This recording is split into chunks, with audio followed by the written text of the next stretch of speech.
Commission for the City of Brentwood for August 12th, 2026. If you would please join me in the Pledge of Allegiance.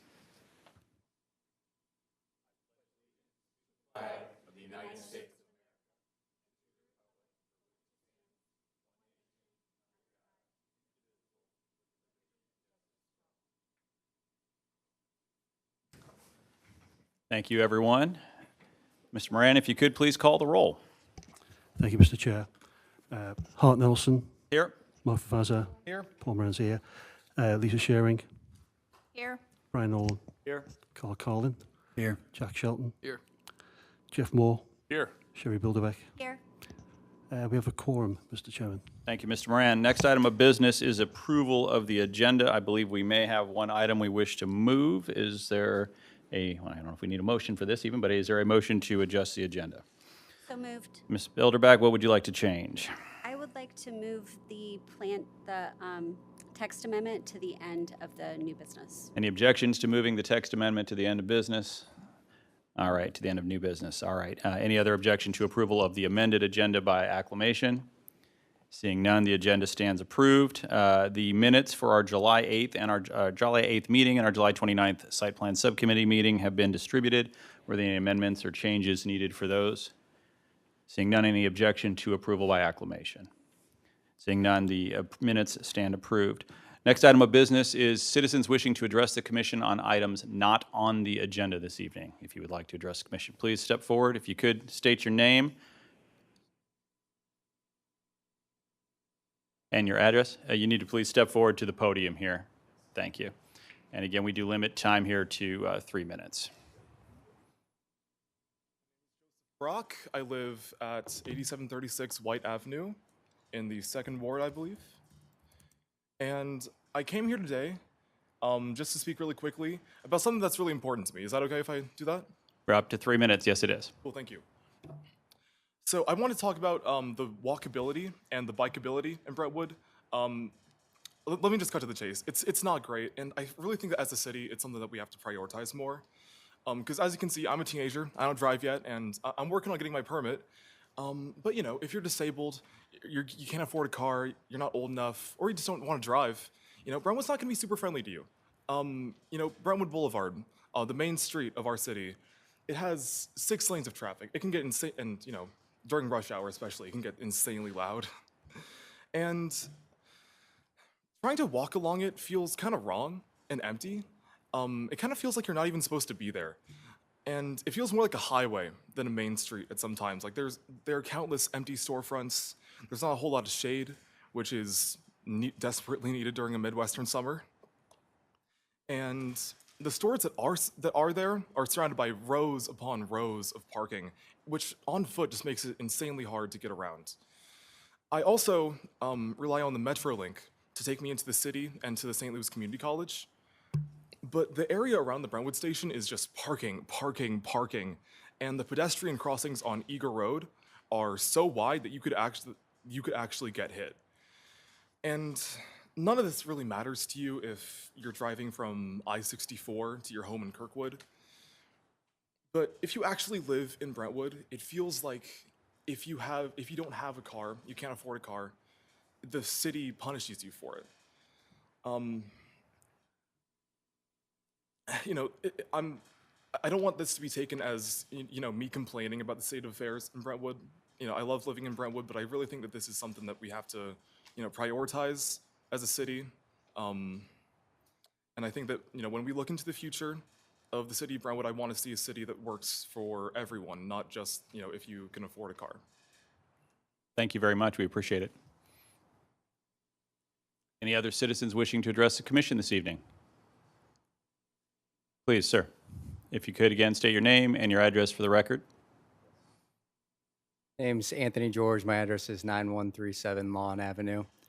Just a quick comment request. There's a lot of graffiti on public property that I'm seeing, and if we could please address that, it'd be appreciated. Thank you. Pass that along to the city planner for input for the board, please, and enforcement. Any other citizens? Ms. Bilderbeck, you forgot to remind me. Anyone online? Seeing we have a number of participants, it seems, online. Seeing none. We'll move on then to old business. Our first is case 26018 and 26019. This is the extra space storage boundary adjustment, the site development plan, and the CUP, or excuse me, the conditional use permit at 8071 through 8075 Manchester Road. Is the applicant or their representative here this evening? There you go. If you could, again, please just state your name and your address for the record. And I know that we've had some conversations since then. You can just give us a brief update, and then we'll go to the the staff report, please. I'm Joel Oliver from Halo. Our address is 900 North Rock Hill Road.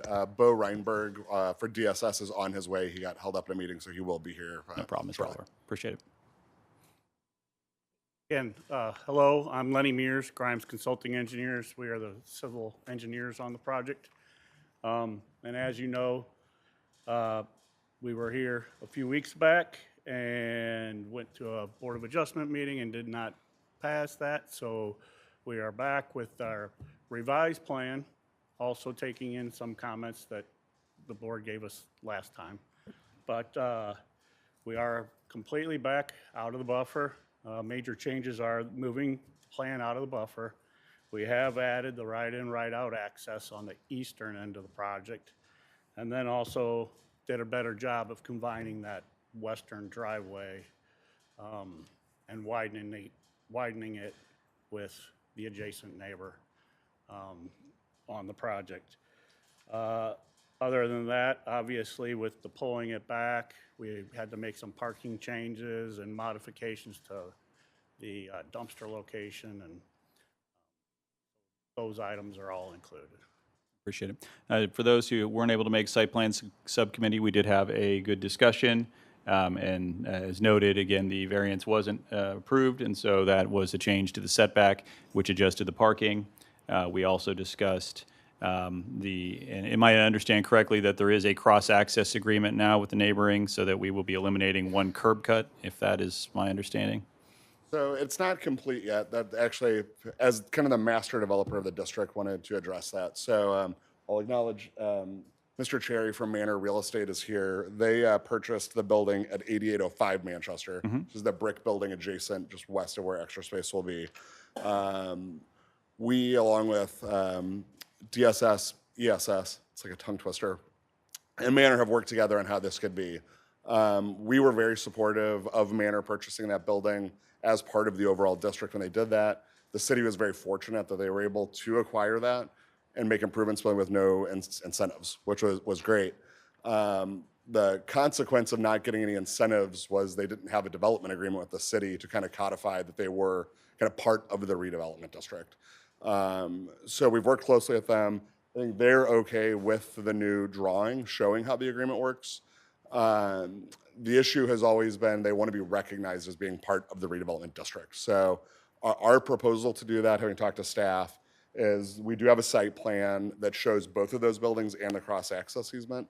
I think ESS's concern is one of the proposed conditions of approval tonight is signing the cross-access easement, which we're totally at Manor's discretion to do that. I mean, they privately own the property and they can't make them do that. So their request is just if we can take that site plan that shows both buildings, just kind of show that they are part of the redeveloped district.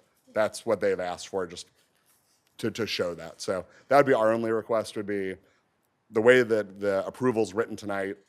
If they just say, no, we won't sign the cross-access easement, we can make them do that, and a permit will never be issued. So if we can somehow incorporate that, showing both buildings like that, I think would alleviate that, and then everybody's agreeable to it. Go to the staff report, Ms. Kelly. So that is a revision that hasn't been reviewed. Any site plan that is reviewed at the Planning and Zoning Commission, we really needed to have an overall review, including review of their existing landscaping and filling in. So staff would not recommend just incorporating their site plan into this as is without us having any chance of reviewing that. We've asked is that they allow for the cross-access with the shared driveway that is partially on this applicant's project parcel. And at any time they wish to submit for a site development plan for their existing proposed building, that we could review that at that time. That has not been part of the discussion with this application. They have indicated they will not do that. So they will not sign the cross-access easement without this being done. And so the way that the approval is written tonight, we're just asking for some flexibility in the language to go through the process that staff has suggested, that they can review the site plan, that it complies. So however that happens, there's currently just not a mechanism for this to move forward and succeed. They're very excited to break ground on this project, and as it is, they're not going to do it. So. We can have our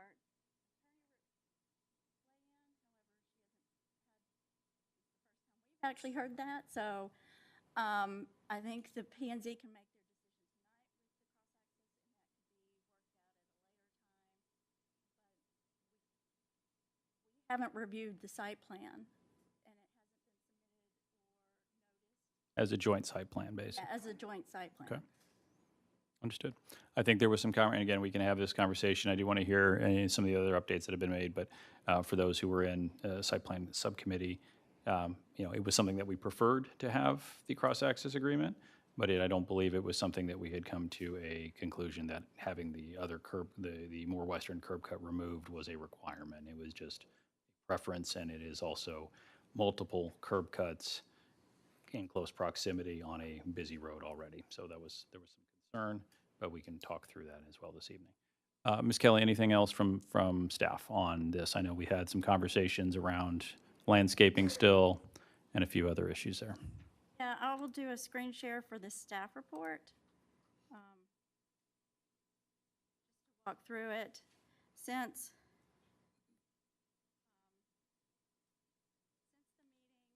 at the prior meeting, the discussion was this is a 106 square foot, 106,992 square foot extra space storage facility with 8,396 square foot ground floor. Traffic study had not been completed at the site plan subcommittee. Cannon, who is here tonight and can address that, did indicate that 51 parking spaces would be more than adequate for both the retail and for extra space storage, as well as the extra space storage. So the site plan has been revised to include 51 parking spaces that did require removing some of the parking lot islands on the east side, and the buffer between the adjacent property on the west is now eliminated. Andy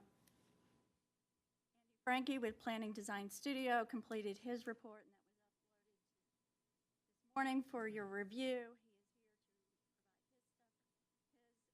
He is here to provide his comments. I will note that did not make any changes to the amount of buffering along where the residents are.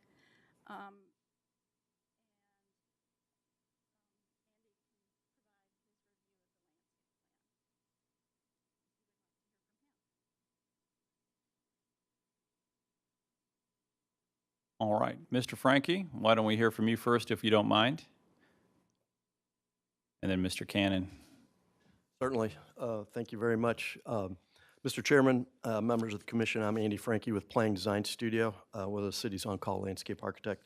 Has everybody got a chance? Did they look at the memo? I'll kind of just go through the highlights if that's okay, unless you just want to, you have questions. It's I up think to you that'd be guys. helpful, Mr. Frankie. I appreciate it. Pardon me? No. So no, I think that for going through the highlights would Okay. be helpful for the public, yep. The way we've been doing these in the past is when we have comments from the previous review, we put kind of a response in bold. So our first, and we do it in several categories. So our first category is general site plan items. The first one was revise the erosion and siltation notes because they reference some other municipalities. That still has not been done yet. We also noted that there were kind of long distances from the parking into the building. No changes to the site plan have been made to address that issue. A new photometrics plan was submitted, and it has addressed the comments, so there's no spillover onto adjacent property. Turning movement sheet, revised turning movement sheet has not been submitted. They made some significant site plan adjustments, and we have not seen revised turning movement sheet. The issue there was it looked like there might have been a conflict with the dumpster enclosure. That's moved, so we just wanted to note that a revised turning sheet should be provided. We also requested, now we're on kind of moving into landscape plan items, we requested incorporating some landscape plantings such as raised planters into that upper deck, and that was not included in the revised landscape plan. We also noted that along Manchester Road, or adjacent to Manchester Road, that there's not enough landscape islands per the ordinance. They're short, so, and that was not included in the revised plan. Mr. Frankie, are those landscape islands within the parking area? Yeah, they're Okay. within the parking lot. Thank you. We just want to see one or two and evenly spaced through there. Okay. We talked, I think earlier, this issue has come up about the border or the kind of the strip between the two parcels, the western parcel and this one. There's no 5-foot landscape strip within that area currently, as the new alignment shows. We also made some comments about the rear landscape yard. The petitioner has addressed those, what we feel is adequate.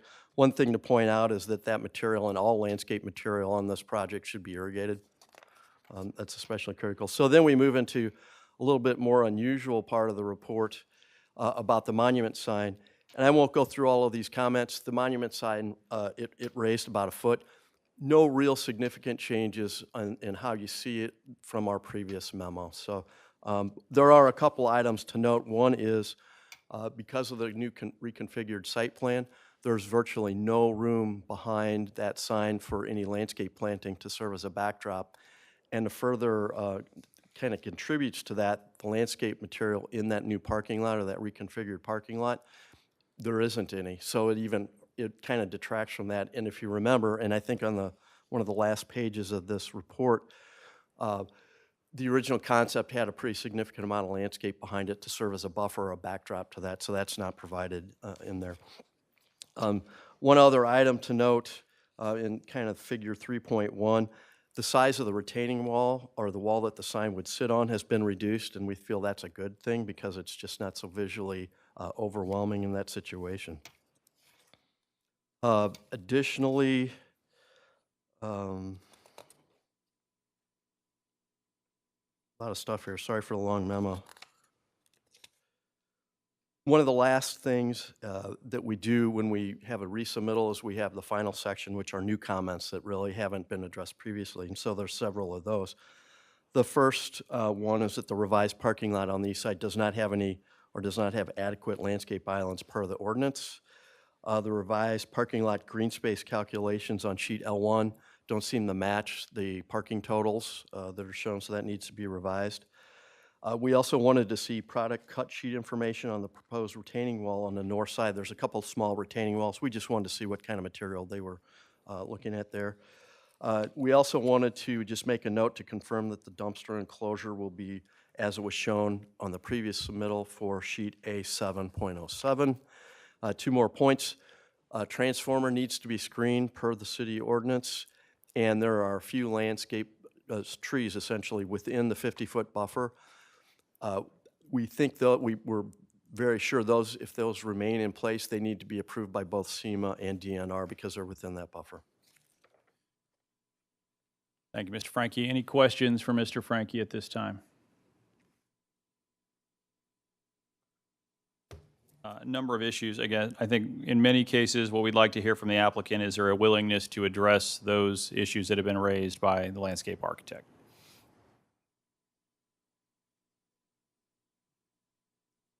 Bo Reinberg, 7018 Maryland Avenue. Thanks, Mr. Reinberg.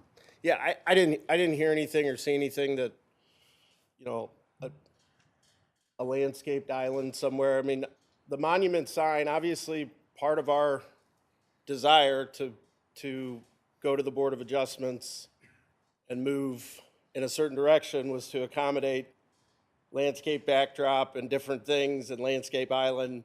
As that moves, which that was a 3-to-1 vote, it needed to be unanimous. It's only so much space that can occur, but there's no way a landscaped island or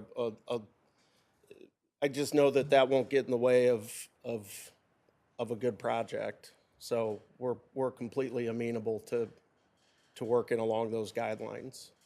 So, think- and the other thing too, I think, from the traffic consultant, depending on where we shake out with this access, a big driver for some of the adjustments on the site plan are the right in, right out. I mean, that's us giving up a full access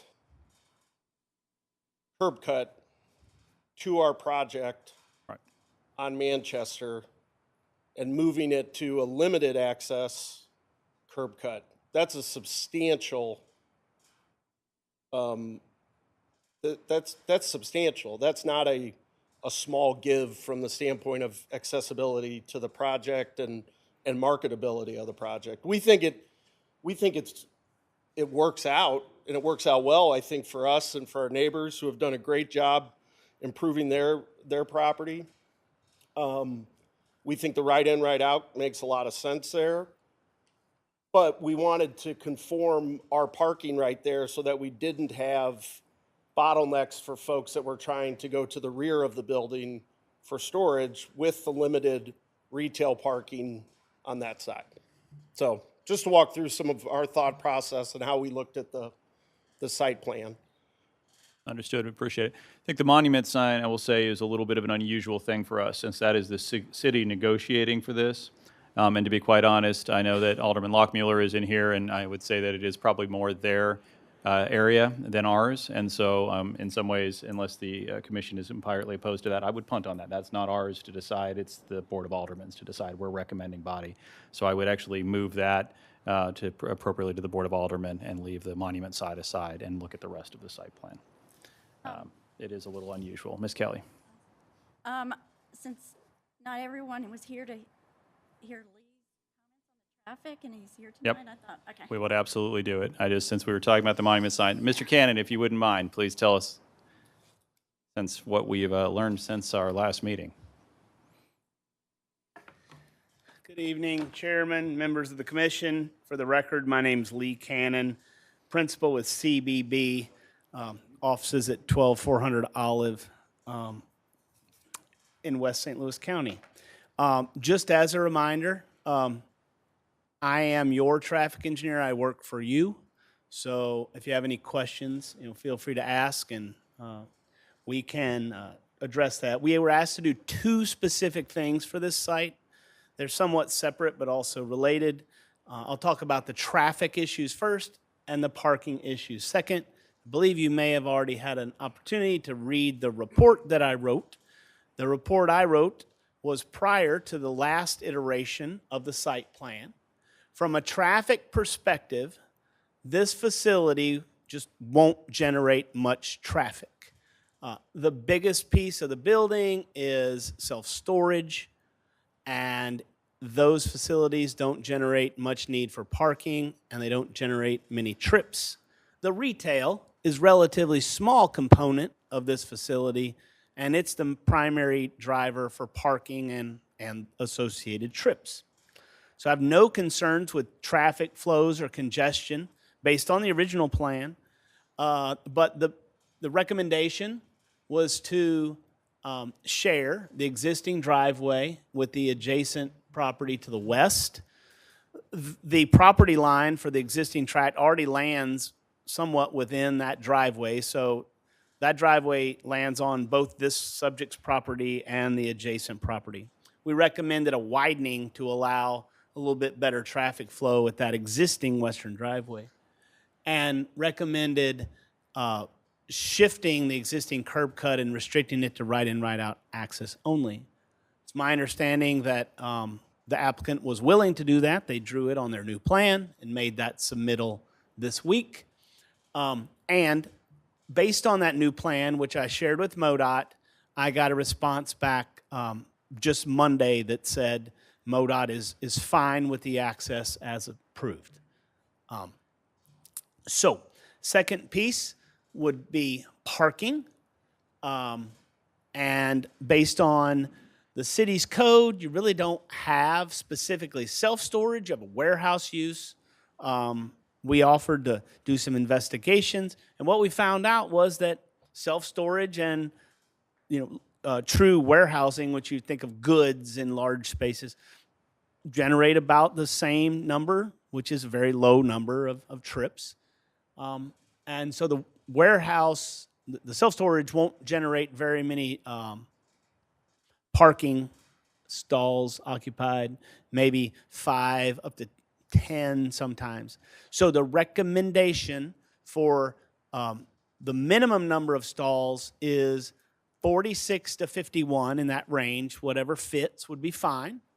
And then applying the city's logic of we don't want too much parking, so we allow 20% without a variance. Over that, that number would be up to 61. So the parking will be satisfied on this site at 46.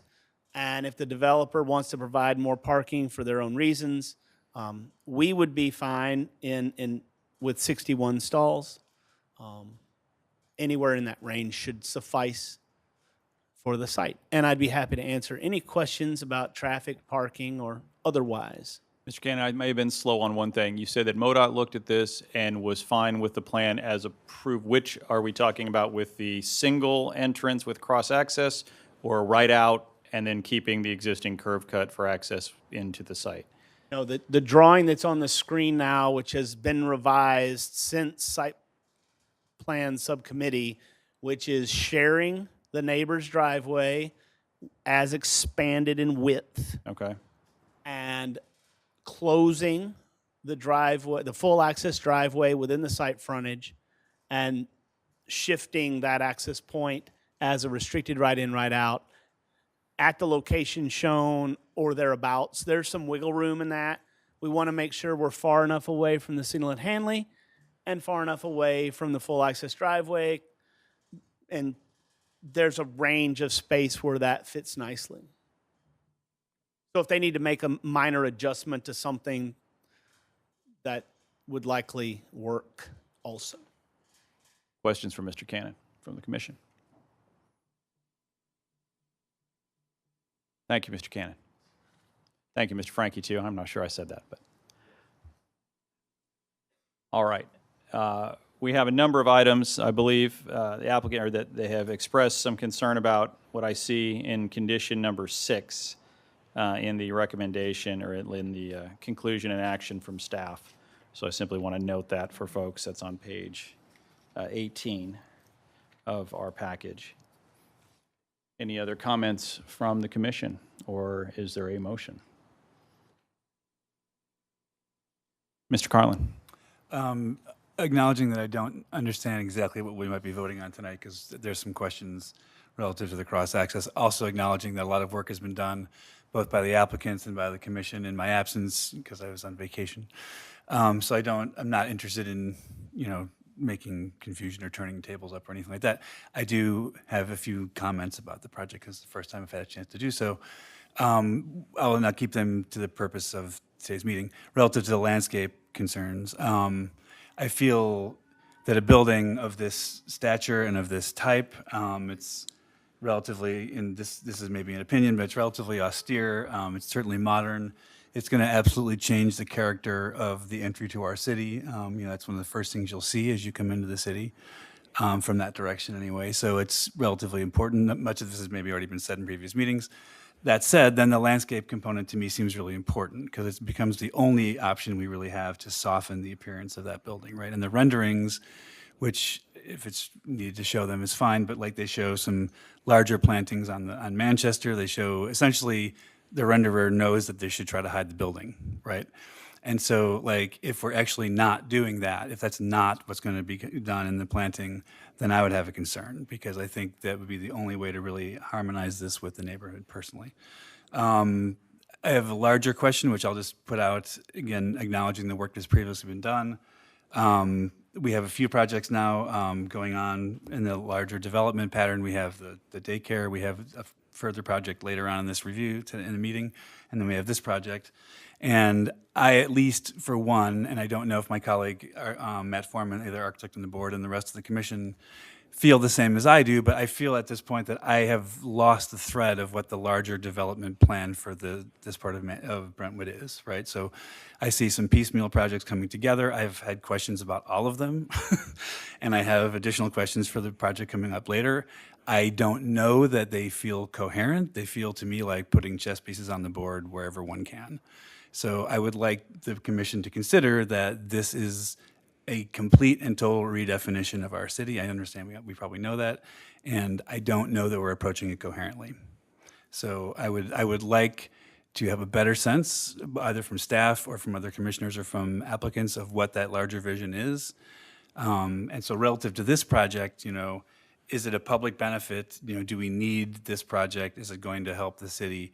I don't believe so. I don't think we need it. I don't think it's adding to the character of the city. Understanding that a lot of work has been done, and I may be a solo voice in that regard, but I wanted to put that out there because we're on record. So thanks. Thank you, Mr. Carlin. Other comments from commissioners? Ms. Bilderbeck. Thank you, Mr. Chairman. Oopsies, my apologies. I'm a little bit short and I moved my chair down. This is an area that we've worked on for a really long time in the city of Brentwood.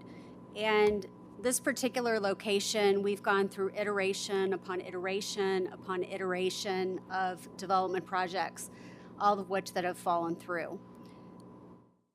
This entire Manchester Road corridor area is something that we've been working on as a municipality since the 90s. I think a couple things I want to say in the big picture, and then I'll get a little bit more specific on this project itself. So as far as the overall redevelopment plan that was approved by the city for the area in the Manchester Road corridor, I had the privilege for 25 years of being a part of the Brentwood Redevelopment Commission. I resigned as its president last September because I have a lot of things going on. But in that entire process and what we put together, and ultimately what the city put together as a plan, working very much in depth through the master plan as well, with the community, with tons of community feedback.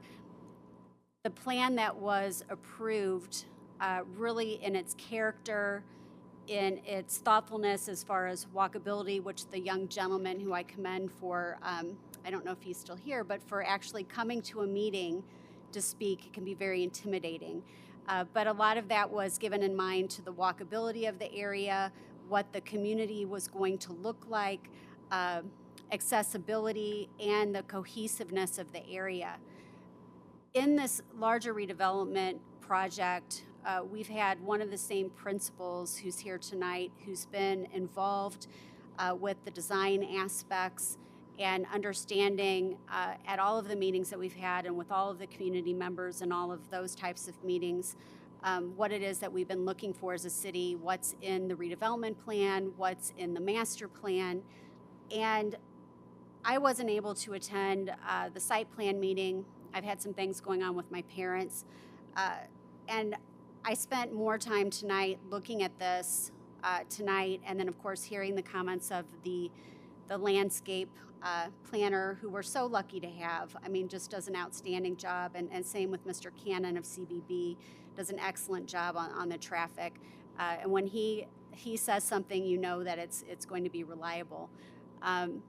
So when I look at this project, I was really pleasantly, not surprised is a strong word, but I was really pleased, because I think that the way that the building looks, the colors, the materials, the area that it's located in, as far as what it should look like. And you think about Brentwood kind of being bookended on Manchester Road. We have the Kitchen Conservatory, which is very much a modern building. On the other side, we have this one here. And when I look at this building and I look at the one later on the agenda, I actually feel like they are cohesive and that they blend well together. Obviously, there's a lot of work that's going to happen on the one later on the agenda anytime you get into these big redevelopment proposals. But this is a huge thing for Brentwood. I mean, we have been looking at this eyesore for decades. And we have tried and tried and tried as a city to get someone to come in there and put in something nice and actually stick to it and get it done. So we can sit there, with broken down things and, there's a pile of dirt over there, some other things like that. Or we can have what looks to be a really outstanding building. I haven't in the past. I actually was not supportive of a prior proposal that came in for storage in Brentwood because it didn't look good. It was at a different area of Brentwood. I think it was the bowling alley, the old bowling alley, for those of you who've been around for a long time. But we didn't approve it, and it didn't happen. But this is completely different. This doesn't even look like a storage facility. So I for one, am just really pleased with it. I know that we've got the issue to deal with on the egress, and I know that the Board of Aldermen will do their best to figure that out. You know, we only have so much power as a planning commission, like the chairman said, Mr. Chairman, as a recommending body. I would encourage us to move forward with this, and I would love to make a motion, but first, I know we have to ask for citizen comment, Mr. Chairman. And we also have other comments from commissioners potentially. So anyone else from the commission? Ms. Kelly? I just wanted to point out, now that we've gotten Andy's report, the conditions listed in the staff report, if we do make a motion, we should include a condition that the applicant should address the landscape.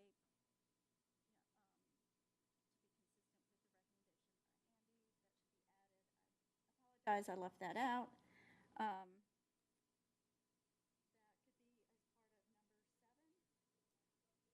That could be as, condition 7 is the applicant should submit a grading permit for the landscape improvement shown on landscape plan. Add a comment that a revised landscape plan should address comments. Other comments from commissioners? Mr. Morano? Yeah, I got a question for Whitney. Is the failure to comply with the recommendations of the landscape report, do we think that's just a sign of not going to do it, or they just didn't have time to change the plans? Because getting a verbal sure we'll take care of it doesn't do much for me when people can't even put down what we've asked for in the plans. We always have a problem with, you know, compliance anyway, but here we're not even complying in the plans, let alone the implementation of the project. So we received the revised drawings for tonight on August 5th, and we, therefore, there wasn't time to complete an entire review and ask for revisions, since the agenda is posted on the 7th. So we may be a little, I'm lagging suggesting- here, but as long as it's in our requirements, we don't move forward with the permits until that. And that's why I'm suggesting we need to include it as a condition of the approval. Yeah. Okay, thank you. Mr. Nolan? Yeah, I just wanted to add, I appreciate your comments on the project.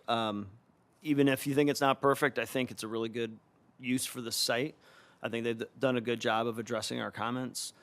I will say the commission, though, I think on this cross-access easement, I mean, I still think that needs to be a condition, because they need to acquire, get the MoDOT approval. So if you don't, if you have the MoDOT approval, you have to have this part too. So if that's going to be a big issue, we can talk through that some more, but I think you have to get those, and if they need to come back for site plan approval for the other property, we can do that next month or whenever that's available. I will actually look, Ms. Carr, for what are some recommendations for if we wanted to provide, I guess I will say, staff some guidance on making sure that it at least, I was thinking through that myself, of a best effort, knowing that, as the developer and the applicant said, is you cannot make another person that we do not have under us this evening, and in putting a site plan forward, we cannot make them do anything.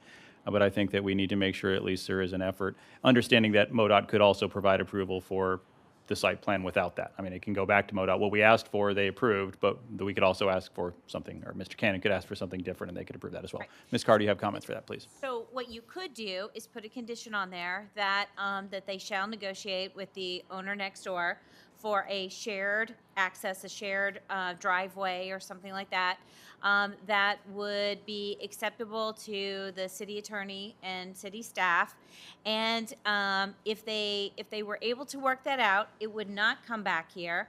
But if they were not able to work that out, so that they would have to realign that driveway or do something else, then that would necessitate it coming back here. Appreciate that. The other thing to think about, of course, is, and I think that this is what Ms. Kelly said, that they have not had an opportunity to review, including both properties in the development, I don't know what the legalities and what the concerns are of that, and I'm not going to try to guess. So I will also say that may that be another option forward is if the owner of the adjacent property has indicated they'd be willing to sign if they were included in the development property, or excuse me, the development, maybe that's what we need to do with staff's advice. So I think we have some options in front of us as there. So appreciate that. Ms. Bilderback, did you have your hand up? No? Okay, yes, no? To make a motion, yeah, except for we need to do the rest Yeah, of the public give me comment. a second. Any other questions from members of the commission? I'm sorry, there were a couple of items listed in the staff report. The applicant has indicated waiving the site-proof fence at the property line where adjacent to residential, given the retaining wall. The fence can be they'll need a safety barrier fence for the retaining wall. So that is not shown on the drawings, and so that would be something I just want to have y'all discuss, yeah. And then at the prior meeting of the Planning and Zoning Commission, there was discussion about whether or not they would have the displays at the corners, which equates to signage. I didn't know if y'all are I believe okay we were with that? clearly told no, that it would be preferred by the petitioner, by the applicant, but that they understood that that was not what was going to be allowed with this. Okay. So that could be part of the approval, but I believe we got our answer on that one. I appreciate that. I would like a, Yes. Mr. Chairman, just a question to make sure I understand. So do we need to say in the conditions that it's not allowed, or by not allowing it, is it just not allowed? I mean, by not saying it, do we need to state it explicitly that it's not allowed? We in the believe it is conditions? signage, and it is not allowed because it is signage. I believe that's Okay. the statement. And I believe that was stated in site plan subcommittee. But please correct me if I'm wrong. yeah, we would prefer that that maybe under item 10, that all signs shall be consistent with chapter 410, including any upper floor displays, unless otherwise approved as part of a comprehensive sign plan at a later date.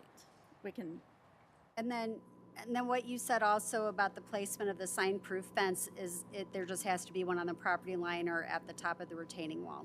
currently the code says that where adjacent to residential, you are to provide a site-proof fence. Correct. But given the landscaping and the height of the retaining wall, just providing a fence at the property line, the applicant has indicated it's not feasible. If they want to address that, So a natural screening would solve the problem, would actually be better than a site-proof fence. Correct. Agreed. For maintenance as well. I think that Yes. was the question that was raised when we talked to site plan subcommittee, is the ability to maintain between two fences is limited, but to maintain between a screening and an existing fence is that?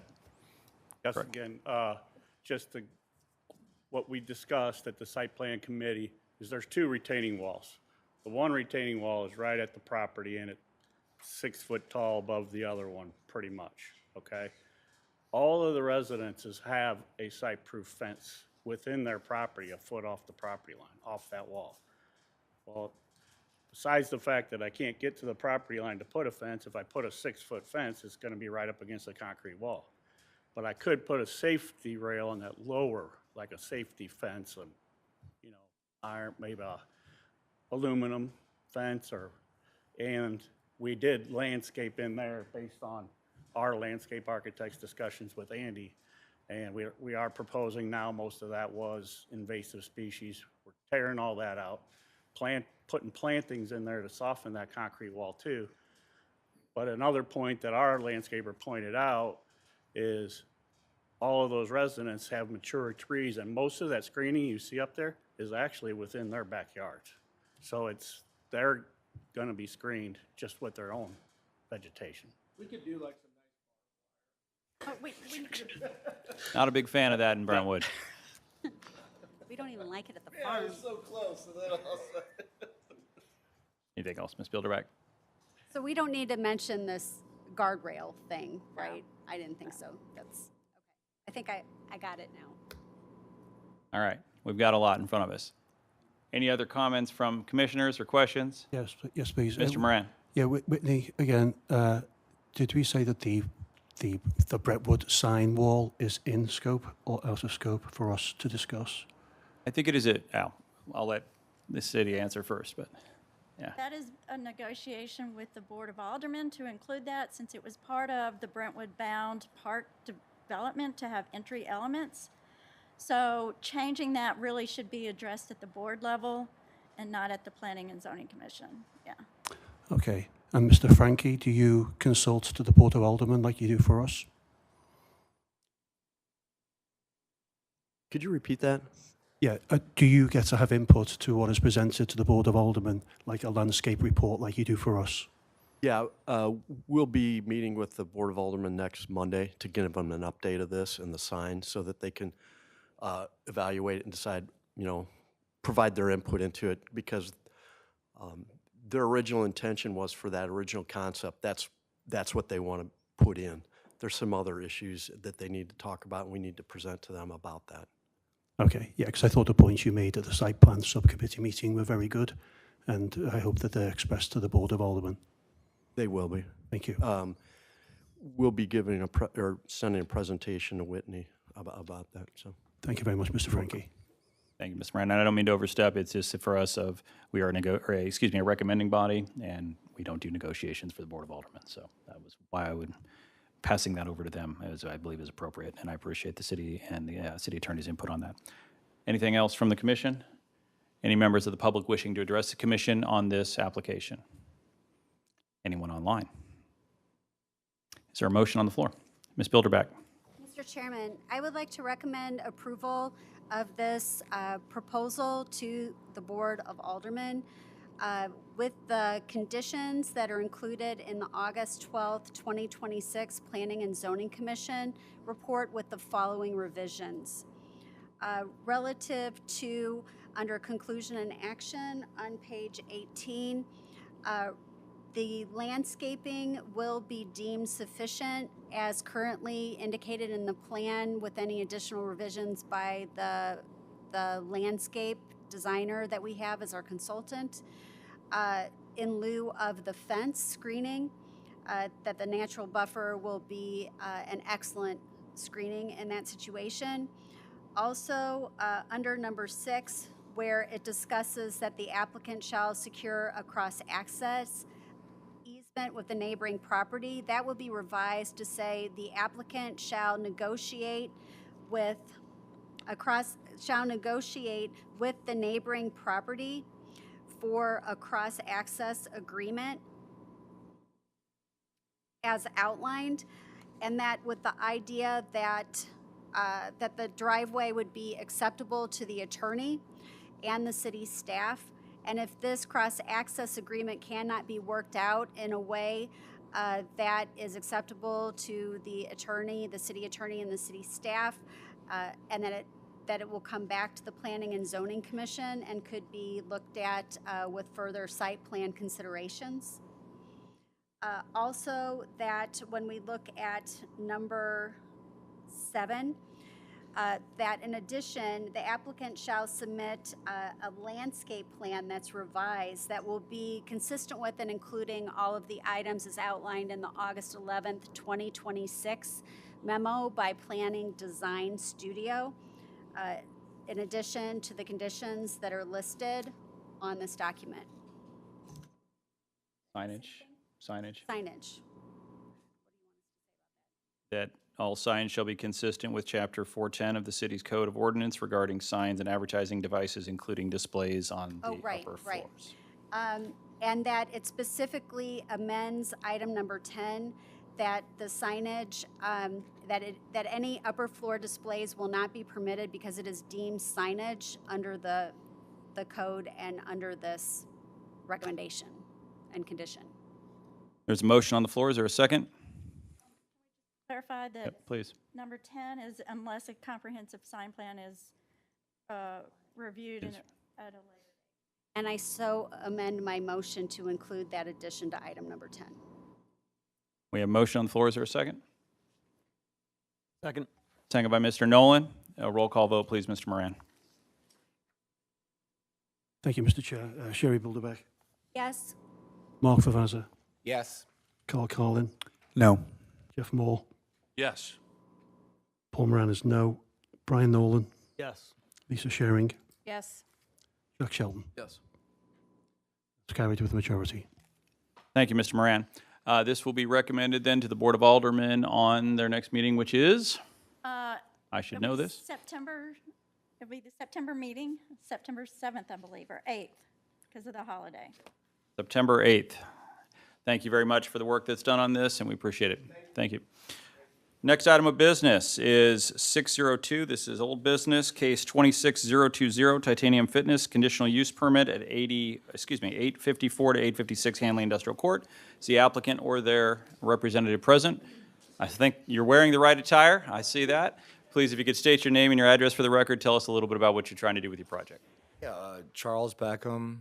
I'm the owner of Titanium Fitness, and we've been in business for 12 years now. 854, 856 Hanley Industrial Road, or Court is the address. So, Tell us what you're planning to do.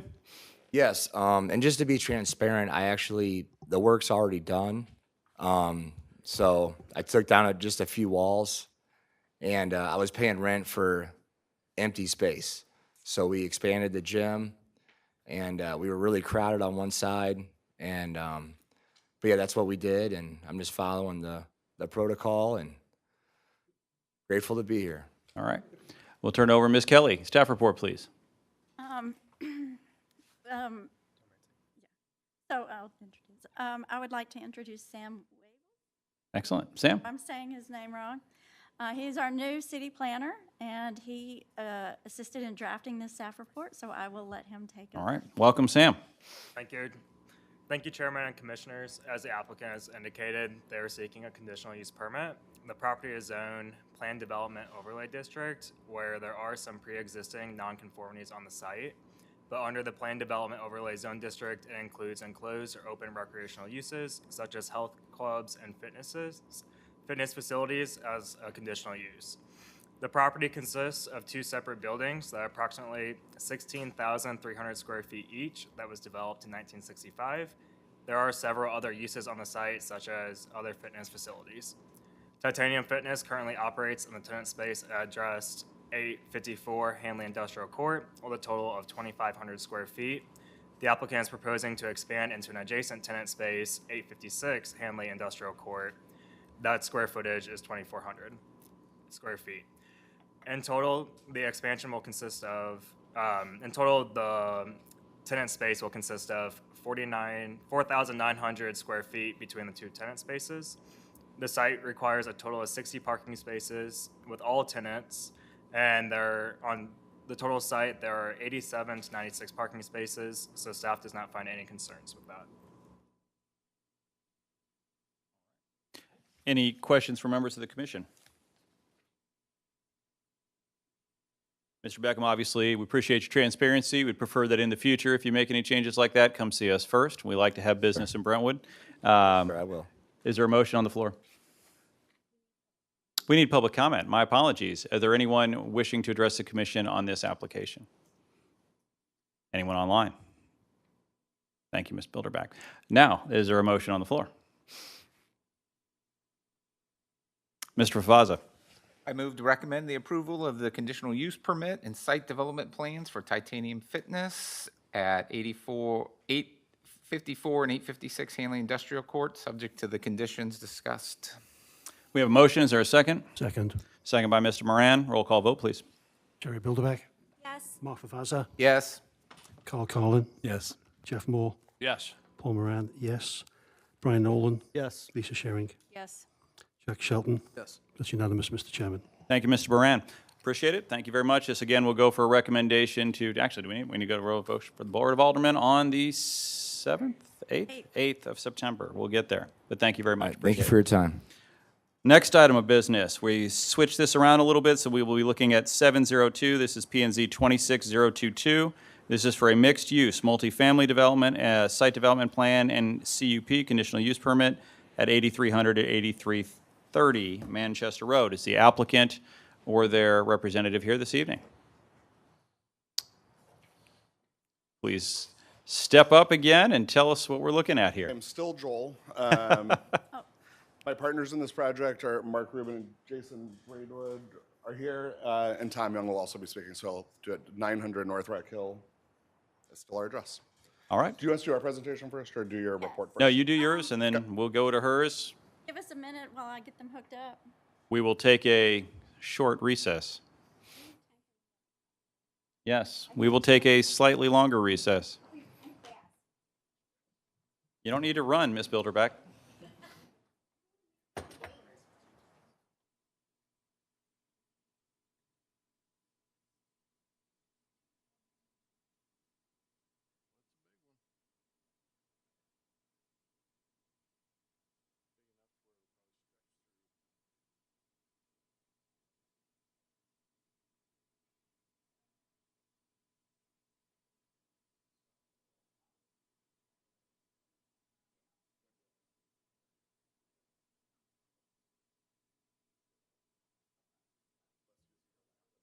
Yeah. Oh, it's preparing, yeah. That's something. Oh, there.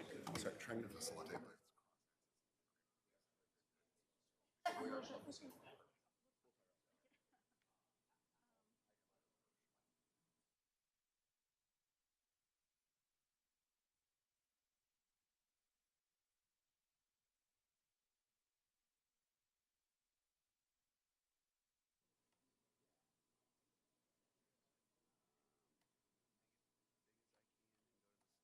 Start at. Is it that one? Slide.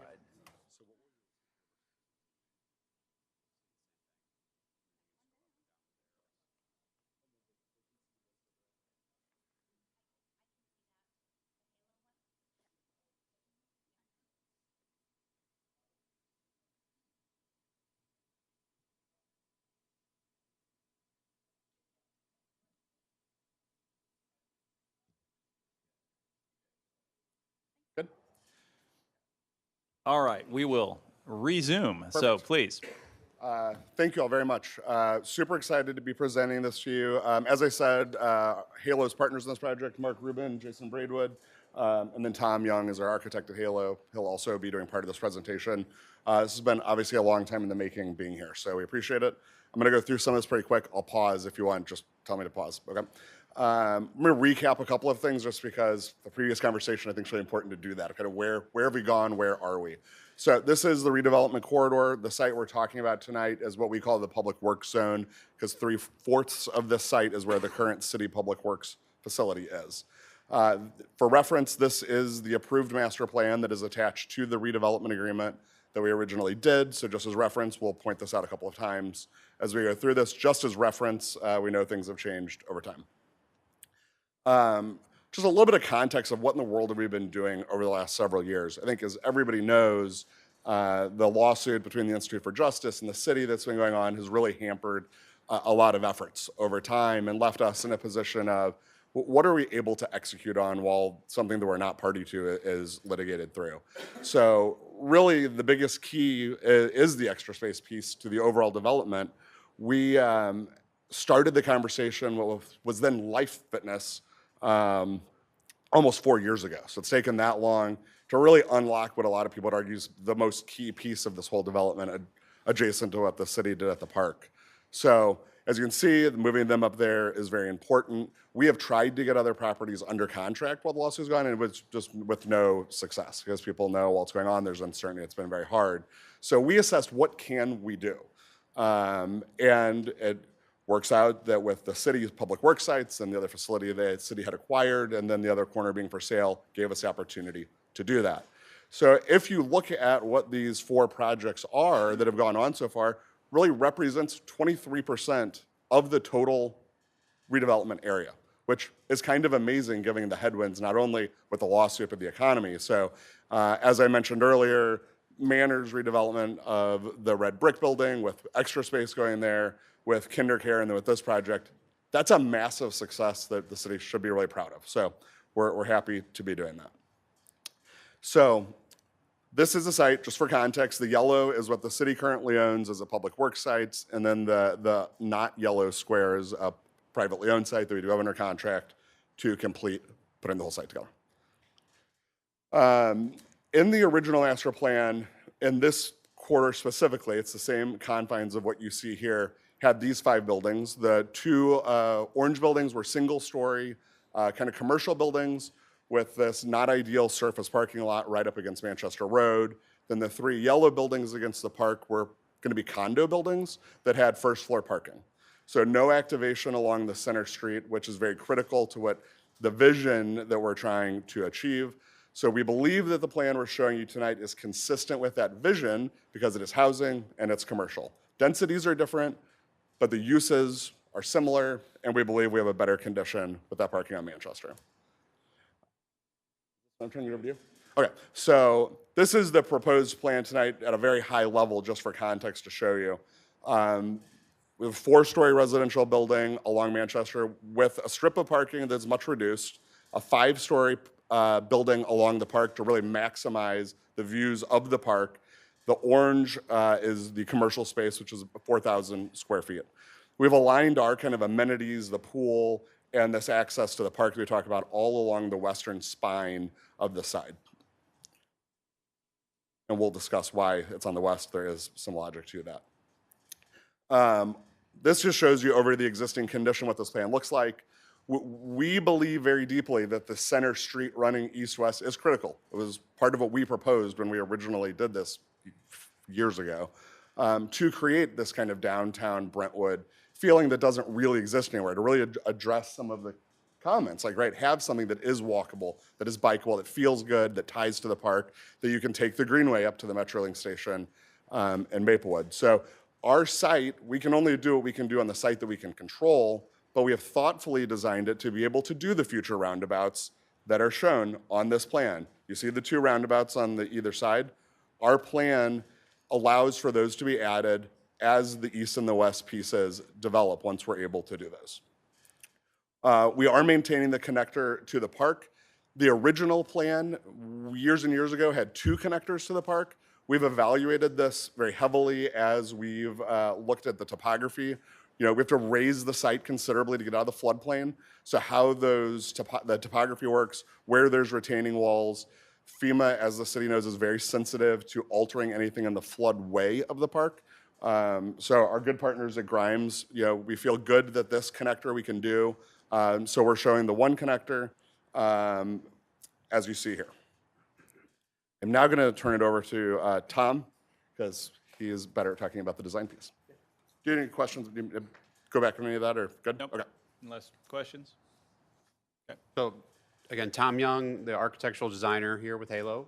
So big picture, I'm just going to talk about the buildings. Joel was talking about big picture site planning and where we were with the master plan and where we are now. So as Joel mentioned, we thought the center tree line pedestrian connector street was critical. So that's why we ended up with 2 buildings to split that. So what we're showing is some commercial properties up in the upper left-hand corner, the 2 orange icons, as you can see.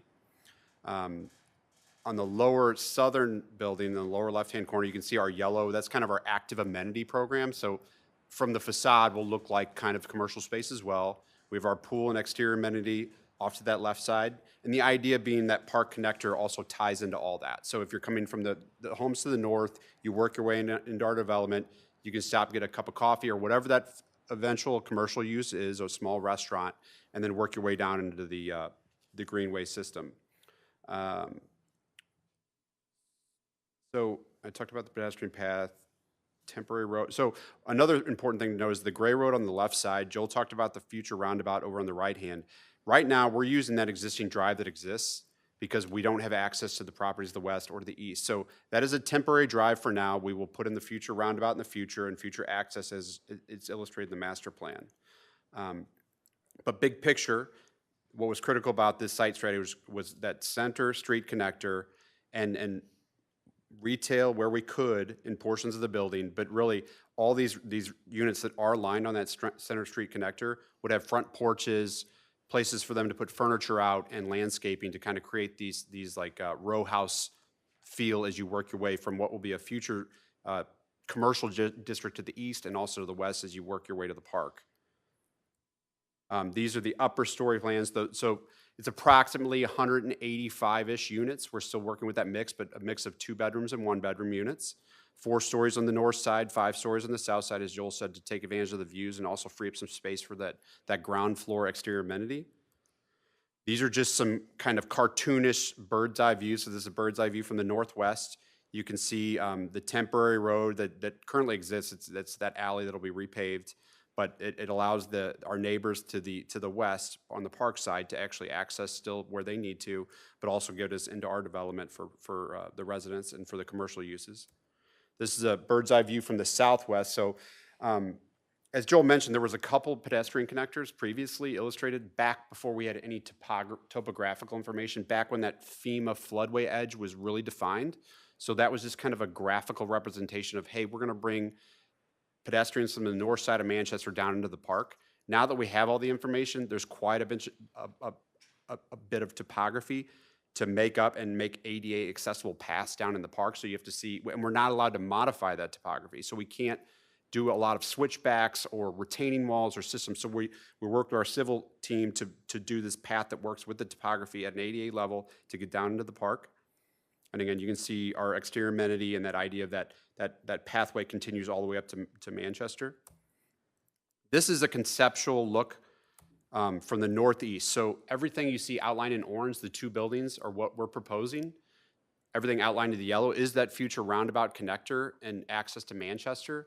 And then the park is up in the upper left-hand corner, a representation of the park. And then what is approved in the master plan are multiple multifamily buildings, potentially a hotel, and then an entertainment use up in the upper left-hand corner adjacent to the park. And then some small parking structure to help to facilitate parking for the district. So again, at a conceptual level, flipping back, looking from the park. This is a view as you enter our site from that northwestern corner. So if I flip back, I don't know if my arrow will work on here. So entering from here, down in the lower right hand of this image, this is what you get to see is some outdoor dining space tied to some commercial use. You can see in the backdrop where there's some people, and you can see our the building in the background kind of steps up to 2-story of commercial glass. That's like our retail frontage for the main entry to the building, but that's also the exterior amenities. So we envision this as like the corridor to pass through to work your way down into the park.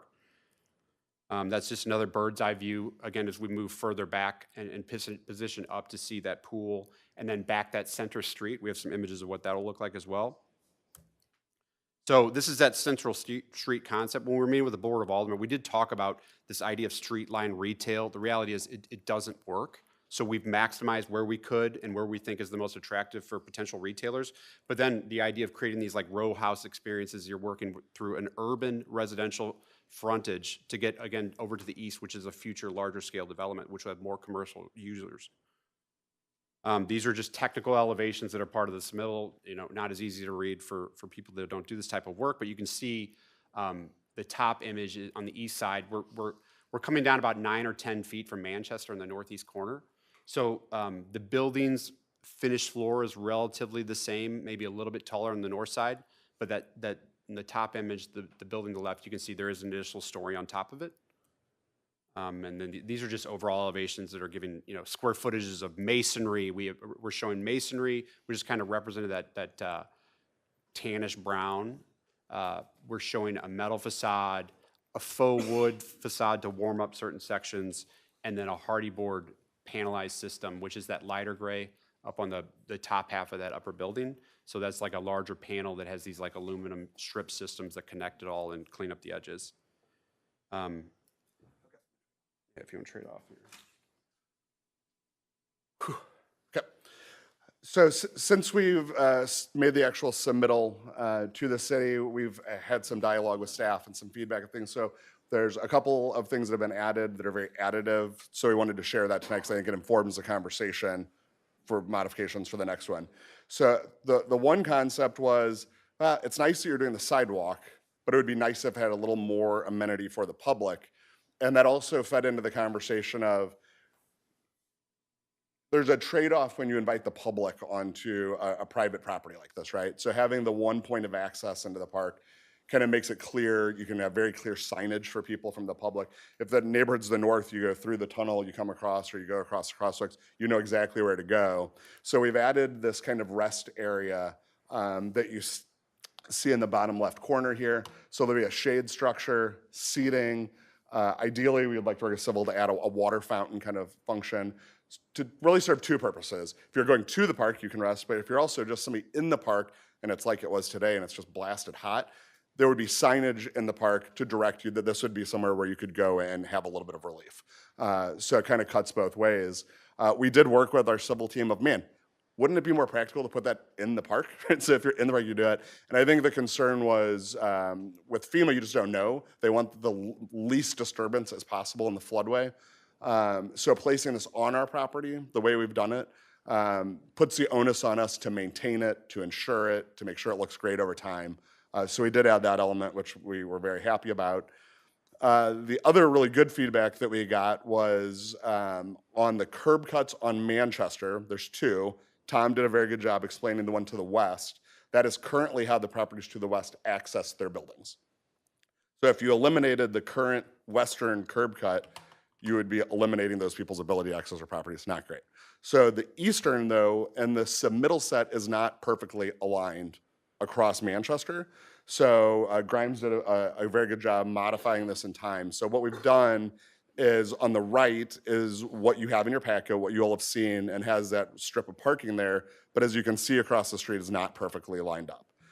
So that required them to shift this curb cut 10 feet to the east. So in the revised civil set that we will submit to the city, the center lines are now aligned. If you recall, in the original master plan, this is the only location along Manchester that is envisioned to have a future new signal. So we think doing that intersection correctly now is very important.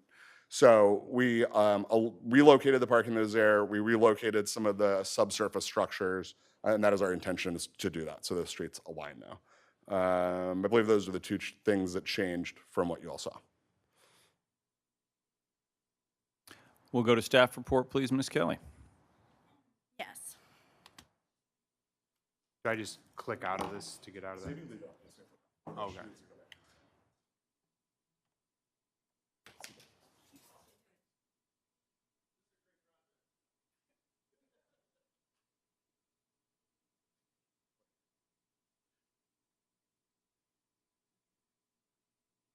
Okay.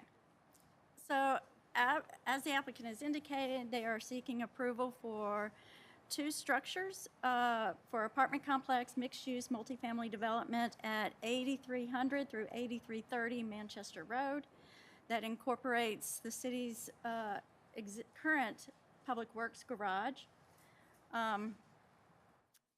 So I won't go through everything. Their overall structure is 4 stories on the north portion of the lot and 5 stories on the south portion. As the applicant has indicated, they've made some revisions that have not been submitted at this time. The current review, as part of the comprehensive sign plan, this is part of the central opportunity area and part of the 2019 supplemental Manchester corridor that is roughly within this area of the appendix of the Manchester corridor that did foresee some form of multifamily development in this area. The original concept is part of the RFP that was submitted in 2022. 2022 also included multifamily, but as the applicant has indicated, as properties become available, it's how those features are being presented. First feature on the south side of Manchester.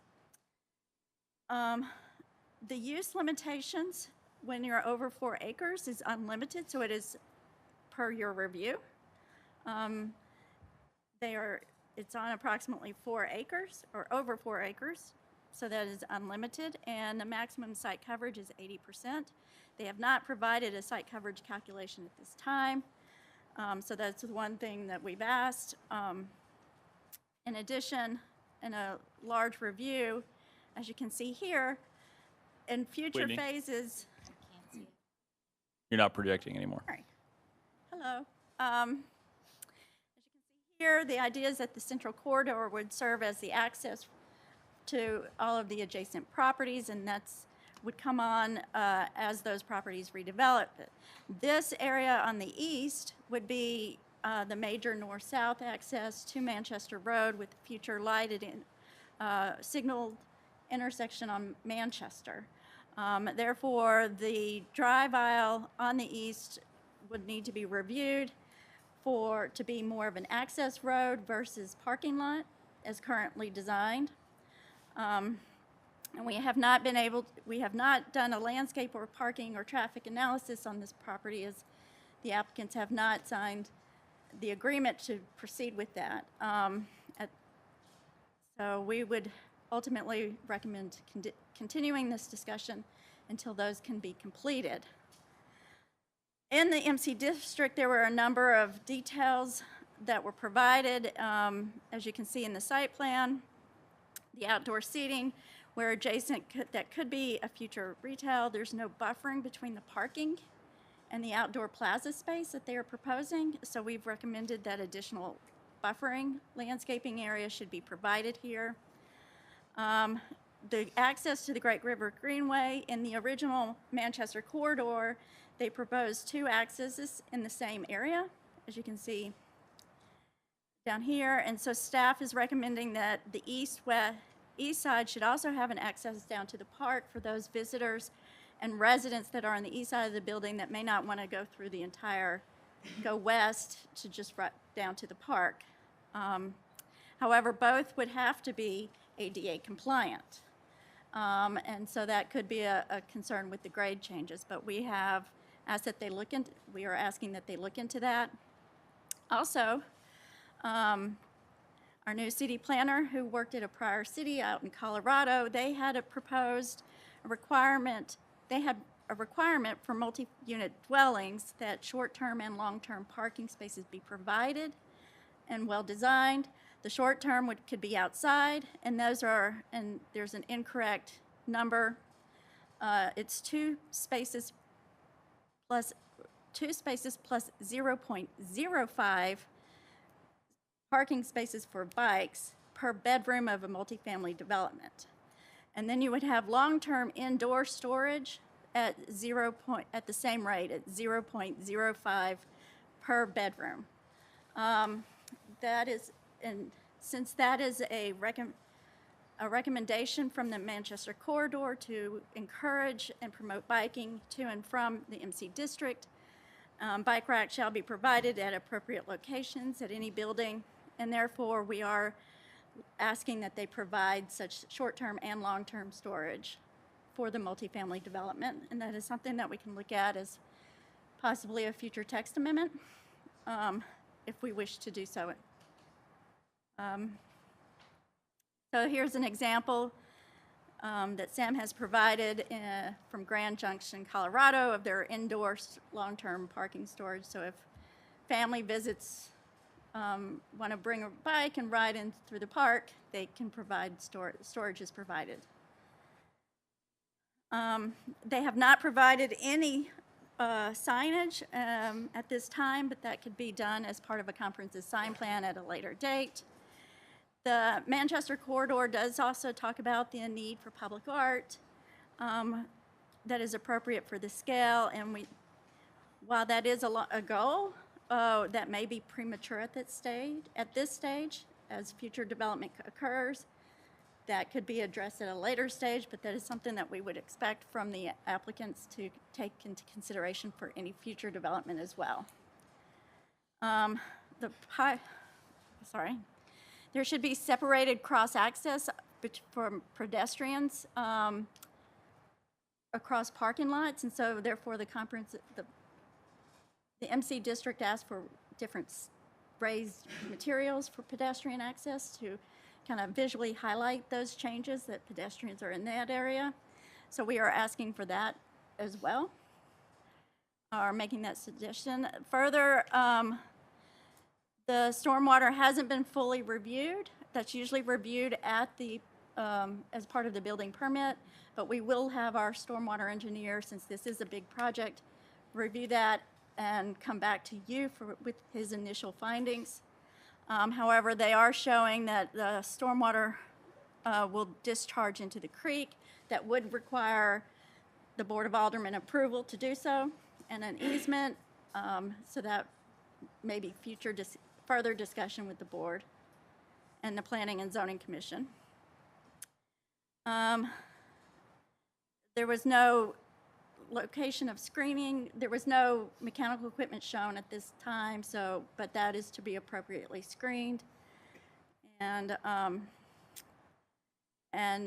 they are providing for parking, but our traffic engineer has not been able to start that parking review at this time. So. Ms. Kelly, what percentage of those are surface versus below grade? They're all surface parking with this 260. applicant. Yeah, they are not proposing any garage parking. Okay. They are proposing some of the structures along would have like canopy structures to provide some shading for some parking, but currently it is all surface parking. Up to 260, okay. So at this time, we would recommend continuation so that the applicants can engage with the landscape architect and the traffic engineer to do their findings. The traffic engineer has indicated that would take approximately 4 weeks. Therefore, we are recommending continuation. However, if you'd like to review more detail on the architectural design of the buildings, we can continue it to the site plan subcommittee on the August 27th, or just continue it all to the September 29th. It might, but I guess, so I think that'll be up to the commission. So thank you, Ms. Kelly. What I'm hearing is we're still early days since we don't have a lot of the reports that we generally take a look at. And so obviously can consider site plan subcommittee. My concern is, do we have enough to even go to site plan subcommittee, or is it best to continue this for another month and let work be done? So let's open it up first for questions from the commission. Again, recognizing that we still need some information here, and then we'll open it up. I recognize we have more folks than we often do at these meetings, so I will open it up for questions from the public as well. Ms. Bilderback. Thank you, Mr. Chairman. I love these buildings. Love these buildings. I mean, all of the comments that we received throughout that giant process, like of all the different levels and layers and what had been put together before, it really looks great. Like, to me, like it does all of those things. I love the balconies because I love to have balconies for people that are in multifamily. We really need this kind of building and units here. You know, we have folks in Brentwood who are aging, who also maybe want to move into something where they don't have the responsibility for external care. And being able to go into a community like this, that's walkable, that's right next to the park. I mean, it really fits with what we've been talking about all this time. Like, I'm excited about it. I know there's a long way to go, and there's going to be a lot of traffic things and landscape things and all of that. But just as a broad thing, I would love to talk about the architectural and everything that we can at a site plan subcommittee, and I will be there if we decide to send it there. And you had me at Hardy Board, like you had me at Hello, you had me at Hardy Board. Hardy Board is so nice. I love the building materials. I just think it's outstanding.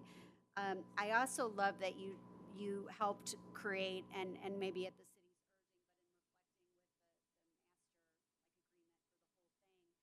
idea of that placemaking.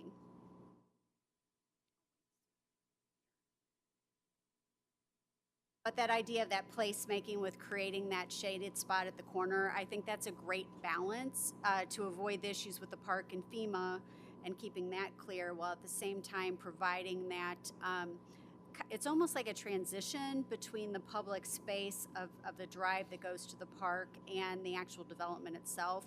I think that the way you described it, like a perfect balance between, wanting to demarcate, this is kind of private, this is public, but this is where we can all come together. I love how it's walkable. I mean, the young gentleman who said earlier, I wanted to tell him that, just wait till we get to this project, because this is all about what we've been trying to do and what the community had said they wanted, because the speaker wasn't alone. I mean, because that's part of what the city's been trying to do. So I think that that's fantastic. Yeah, and I'm sure I'll have more comments, but I'm excited to dive into this. I can't wait to work with the traffic engineer and the design company and delve into it with all of you guys. Thank you, Mr. Chairman. Thank you, Ms. Bilderback. Other comments? Mr. Favazza. This is for Whitney. Has the city found another location for Public Works at this time? Yes, Okay. Okay. we're working on that. Yeah, I'm we're just working wondering. on that, yes. Okay. They've just bought a property next to your house. Exactly. It's a Favazza residence, did you hear? Other comments from the commissioners or questions? Yeah, I've got some questions, Mr. I Moran. think, for Mr. Oliver. At least I'll start with you, and if you can defer to your colleagues. What kind of demographic? Leasing and property management, thousands of units in St. Louis. So from an operational standpoint, they are the experts. I tell people all the times, I built a lot of apartments. I've never leased an apartment. So having expertise there is really important. We're envisioning really kind of what we see in most of St. Louis, and we call it, it's bookends really. It's young professionals that can't afford to buy a house that want to be in a community, or it's the empty nester kind of folks we're talking about that don't necessarily want a yard, or they have another property or something. So that's really a lot of what we see. So that's what we would anticipate. I don't have the rental rates off the top of my head. Do you? Effectively, we're right around. Oh, Sorry, yeah, we're recording. Yeah. Mark Rubin, 222 South Central. As it relates to rental rates, we're gonna have 1s and 2 bedrooms. We have a lot of market data here. Jason and I are involved in historically over the last 15 years, about 2,000 units here. So we know the space, very, very well. We understand the local landscape in addition to it.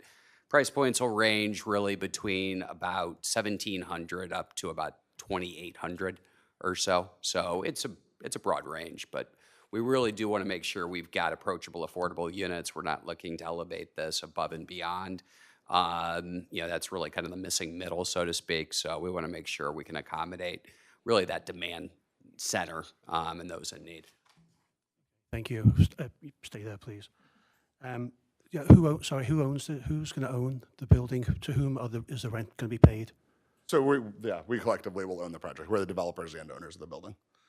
Okay, it's interesting. Is there any kind of tax abatements or concessions being made for this? So we don't have a finalized agreement with the city, so I don't know how to answer that question. Sorry, say that again, please. We don't have a finalized development agreement with the city. We're working through that process also as it goes. It'll be something similar to what is contemplated in the structure of the master development agreement, though, is what I would envision. Okay. And despite Ms. Bilderbeck's excitement about the balconies, I read that they're Juliet balconies. And can you describe for us what a Juliet balcony is, please? Oh, absolutely. So we have 2 different kinds of balconies we do. The ones that you see that stand proud of the building, or that you could open the door and you could walk out and you have a table, chairs kind of thing. A Juliet balcony is generally a slider door that's a flat kind of railing across it. So there's nothing to step out onto because some people don't want that outdoor space because it's a little bit more expensive. But opening that gives you the ability to have more fresh air come in. It's a bigger void if you have small children or pets or something like that. All right, thank you very much. Other questions? Yeah, Mr. just some Carlin. comments. And again, I suspect there's going to be more discussion, so I don't know that every single micro-architectural discussion has to occur right now. I appreciate, the sensitivity that you're bringing to the design. I thank you for that. I agree, it would, it has the potential to elevate some of the discussions, different from my comments previously, so I agree with that. I have a couple of thoughts, and these are not for now thoughts, these are for going forward and thinking about them thoughts as you guys bring new things to present to us. One would be, I'll go to the big one.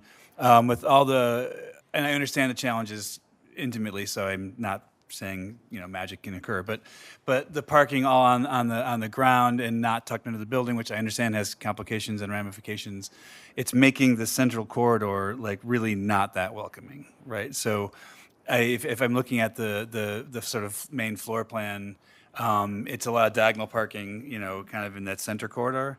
And I personally would, given that the Manchester corridor, it's high-speed travel, and no one really sees that as a welcoming corridor to walk along, to the gentleman's point, to bring that energy inside that main center corridor would seem to be the goal.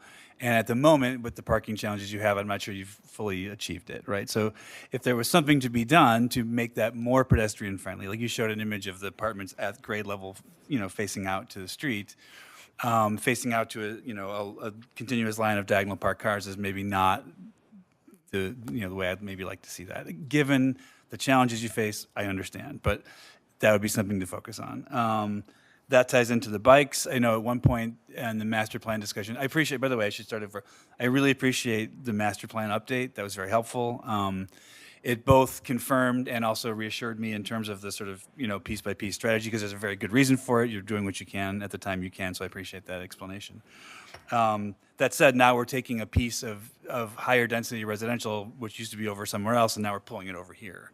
So I would expect a corresponding change then to the rest of the master plan to not keep doing high density residential when we've now moved it to this location, right? So does that make sense? Absolutely. And Okay. in the master development agreement, it does limit the amount of density for the entire district. For Okay, the yeah. exact reason. Yes. Right. So I just to have that out there because it's to Paul, Mr. Moran's point, it's going to change a lot of things about our city, ideally for the better, right? And I love that you've stacked the taller building, behind Manchester. It's going to give it I think that would be sensitive. So that's all good. Material-wise, I'm in favor. We had a project come through a couple months ago or last month for Madge. Not the same scale of project, but a large-scale project for a small lot, and there's lots of concern about that. One of the things that we did with them as a commission was we asked them to sort of break up the massing a little, right? So it was very similar, like, one level line building for 9 units, different. And again, this is a much more modern, proposal. I understand all of that. Somehow, maybe looking at the front elevations, if there was a way to break that up a little bit more, to make it, you mentioned row houses, it does not feel like row houses, right? It feels like something else. So within the bounds of what's possible, material-wise and otherwise, if we could somehow leave it to the designers, that would be helpful. And then the bikes, really important. I think the idea for this not mass, but larger density residential was that we have a train station. We have 2 of them. We have one, especially on Manchester. So that central corridor, to me, is an excellent opportunity for people to connect, either through bike lanes, as mentioned, or through walking, to get to public transit, right? So there, again, with the cars, I'd like that should be a focus, not an afterthought. And we agree completely. So, precedent-wise, between the 3 of us, we've developed thousands of apartments in St. Louis, and I think every one of them has that. It's so important, but we kind of tweak it every time, try to make it a little better, ask tenants, like, what's good, what doesn't work well, and I think that's been very iterative, and it's super important. You are spot on. And it's closer to the train now, so that's good, right? The image you're showing, I love, like the idea that there'd be a public amenity, like a node. People hit the node, they go, that's great.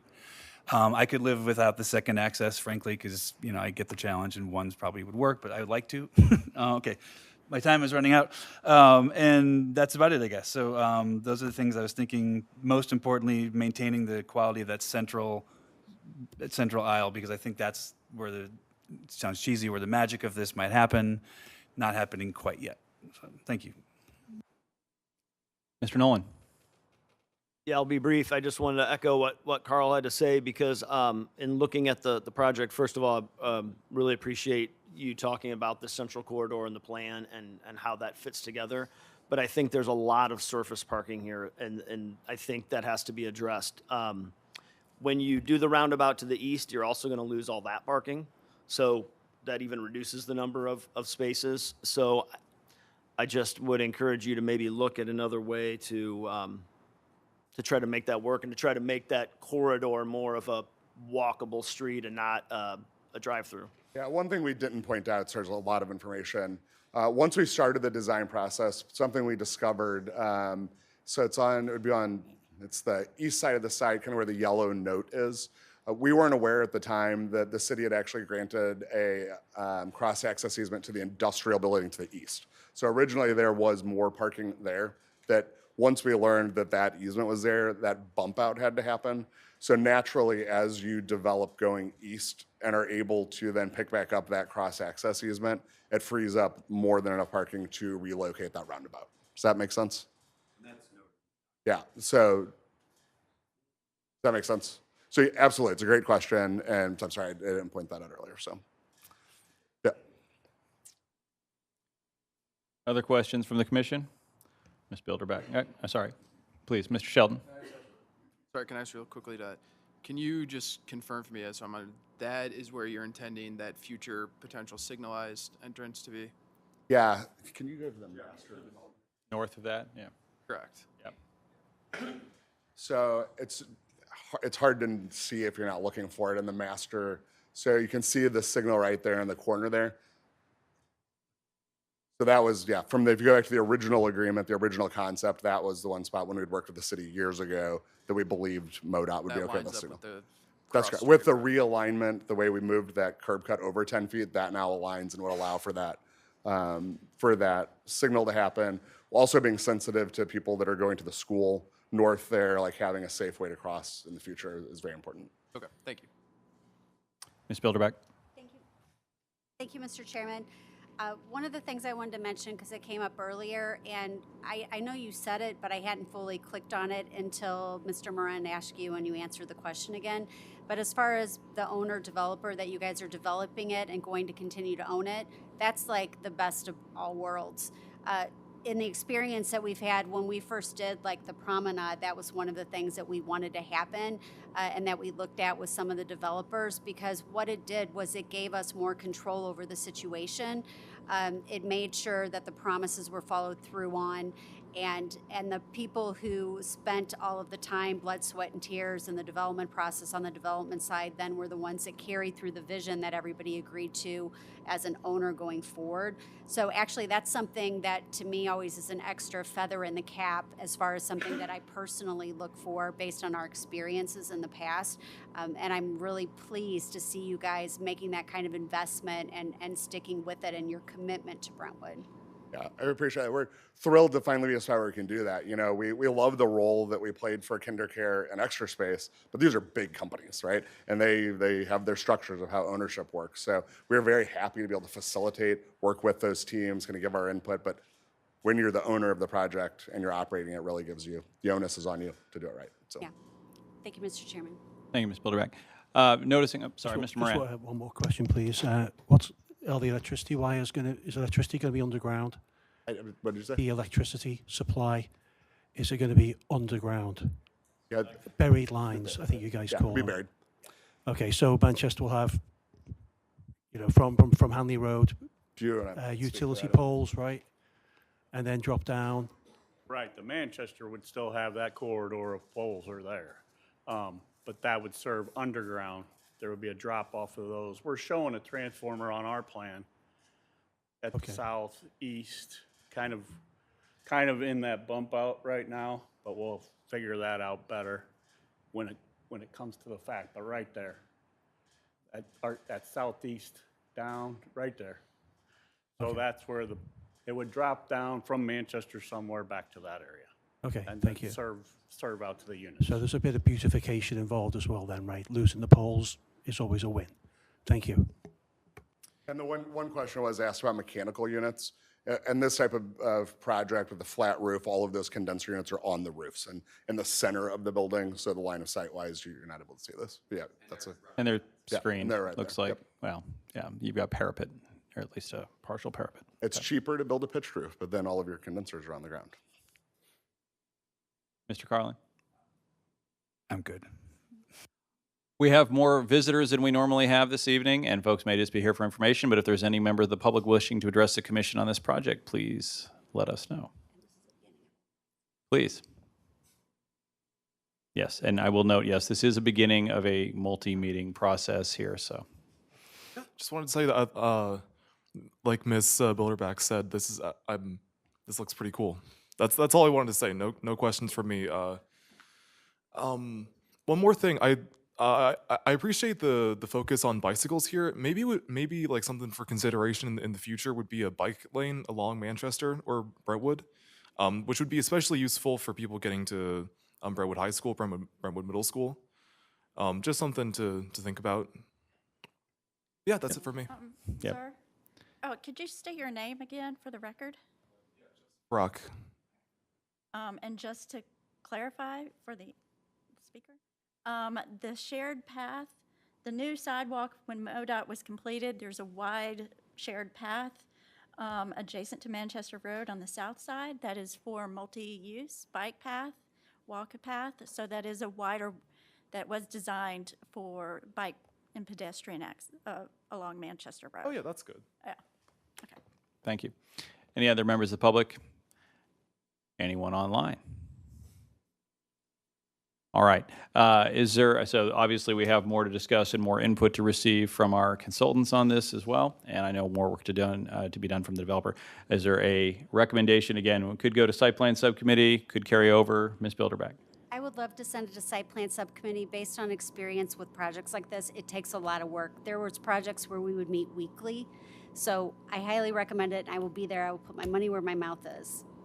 I believe next site plan subcommittee would be on the 26th, 27th, 26th, is that right?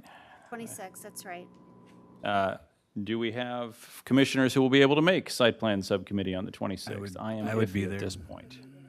All right, we have at least a couple. Sure, Matt will be there. I see a few heads nodding. All right, well, there is a motion. Is there a second? Second. And then we'll just voice vote, please. All in favor of carrying over to site plan subcommittee, say aye. Aye. Opposed, same sign. All right, so this will be carried over to site plan subcommittee on the 26th. That is a more informal meeting. We won't have to sit up at these interesting desks. It will be at 6 p.m. It is a little earlier, at 6 p.m. on the 26th, and we meet in the conference rooms with City Planner's office. Thank you very much for the information and for the work done on this, and we will continue to work through it. Next item of business is new business. This is 701 P&Z 26021. It's a text amendment to sections 400.2890, 400.3020 of Division 8 of Chapter 400 of Title 4 of the Code of Ordinances of the City of Brentwood regulating flood hazard controls. Ms. Kelly. Yes. So back in March, the Planning and Zoning Commission reviewed a text amendment where we were doing cumulative, based on recommendations from FEMA, that it would be cumulative for any floodplain permits for those properties within the floodplain. And that was adopted in March 16th of 2026 with Ordinance 5219. FEMA and SEMA has come back in our original proposal. The definition for substantial improvement under the floodplain permit was any cumulative reconstruction, rehabilitation, addition, or other improvement or improvements of a structure performed within a 10-year period. So the cost of which equals or exceeds 50% of the market value of the structure before the start of construction of any reconstruction, rehabilitation, addition, or improvement. This term includes structures which occurred as substantial damage regardless of actual repair work being performed.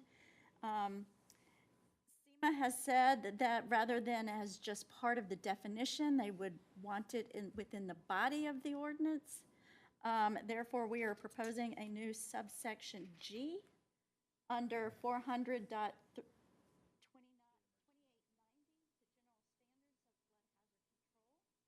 that specifies the cumulative substantial improvements. And then the definition under 430.20 would then be revised to cross-reference that section. So we are asking for your approval of that. So could I correctly describe this as cleanup language? Correct. All right. Any questions for members of the commission for Ms. Kelly? Is there a motion? Mr. Favazza. I move to recommend the approval of the text amendments as stated. Is there a second? Second. Second by Mr. Sorry. All right. Sorry, Mr. Sheldon. Got my glasses on and off. I think a voice vote for this. All in favor signify by saying aye. Aye. All opposed, same sign. All right, and we have that. Aldermanic report, seeing that Alderman Lockmuller has departed, there is no aldermanic report. We do have some items of, I guess, personal privilege, but we'll go to the director's report first. Ms. Kelly. So yes, we will have our site plan subcommittee on August 26th at 6 p.m. And then the next Planning and Zoning Commission is September 9th. So we will have this brought back to us. We currently do not have an application for another application, but again, should something come in, we always try to bring it forward if we can still pay public noticing requirements. And we are very appreciative of our new city planner to assist in the development and review of projects, and looking forward to new ideas such as adding the bike parking requirements and other ideas that he can bring as well. Great. Welcome, Sam. You stole my thunder there. Ms. Bilderbeck. Thank you, Mr. Chairman. I promised him it wouldn't be weird, but it's a big announcement. So I let the mayor know this earlier, but October 31st will be 31 and a half years that I've been on the Planning Commission. I've been on the Planning Commission more than half of my life. I have served, like I mentioned earlier, the redevelopment board, 25 years. I was on the TIF commission, the Board of Adjustment as an alternate, and some other things. And I've decided it's time to pass the baton, if you will. So I'm resigning effective October 31st. Will be my last day on the Planning Commission. I'm really excited that we get to do this first Manchester redevelopment project. I mean, when I kind of look back on this, I was appointed to the commission in 1995 by then Mayor Mark Kurtz. I've been under 4 mayors. I guess they think I keep doing a good job, so I keep getting reappointed, and I didn't object because I'm passionate, as you can tell, about this work and about our city. So I was secretary for a couple of years. I was vice chairman for a long time, and that was under John Geppert, who was our chairman for a very long time. May he rest in peace, because he's no longer with us. But this goes back to when we had the Home Depot as our first big project, and then the Promenade, which we have a lot of stories about, and then we went over to Brentwood Square. So there's been a lot of things that have happened. Brentwood's changed a lot since I first lived here and moved here in 1992. I had no interest in being on the Planning Commission. I went to a meeting. There was a residential development, and there was a proposal to change the zoning after a developer had submitted his proposal. And I commented on that at the time with a 7-page letter to the Planning and Zoning Commission. And I came and spoke in my little pink silk suit. Back in the day, we suited up. That's how long I've been on the Planning Commission, right? And I remember the mayor asked me if I wanted to do it, and I was like, okay, sure. And John Geppert said to the mayor, because remember, he was the chairman, he said, Mark, why are you doing this to me? You know, because like here I come and I've got all this, you know, whatever. And so who knows, the young gentleman who was here earlier, maybe somebody when he's old enough, they're going to appoint him to the Planning Commission too, right? And then he can spend like more than half his life on the commission as well. So yeah, so it's been a long time. We've done tons of master plans. We've rewritten the sign ordinance several times. We've gone through all the stormwater things. I mean, we have renewed and redone everything in the code 10 times over and in the city. And I've been honored to be a part of it. I'm just super excited. I mean, part of me wants to try to, you know, stick through for like this entire Manchester Road development project, but you know, that takes a really long time. So it took a long time for us to get it to this point. So I figure I'll help kick you guys off. Not that you need my help, but like I'll get to participate in that exciting thing with this project. And then I'm gonna ride off into the sunset, but you'll still see me around, and you'll see me at Obie Clark's too sometimes. So thank you guys for everything. I love everybody. Thank you, Ms. Bilderbeck. We want to thank you for your 31 years of service. Yeah, you will be in costume, I hope, for the actual Yeah, happy retirement Halloween. date. So that date is auspicious, but really want to thank you for that. I don't know if we do gold watches in the city of Brentwood. We probably don't, but that may be close to deserving one. Any other items of business for the? I think we can afford a $70,000 gold watch if we really want to. Hey, too soon, Mr. Moran, too soon. That was good. Can That she was at least good. keep her name block? Is that? Yeah, actually, that might be it. I'll I mean, love him and we I'll don't hold him reuse and I'll them, call so him I think George. there we go. If there's nothing else, we stand adjourned. Thank you, everyone. Appreciate it.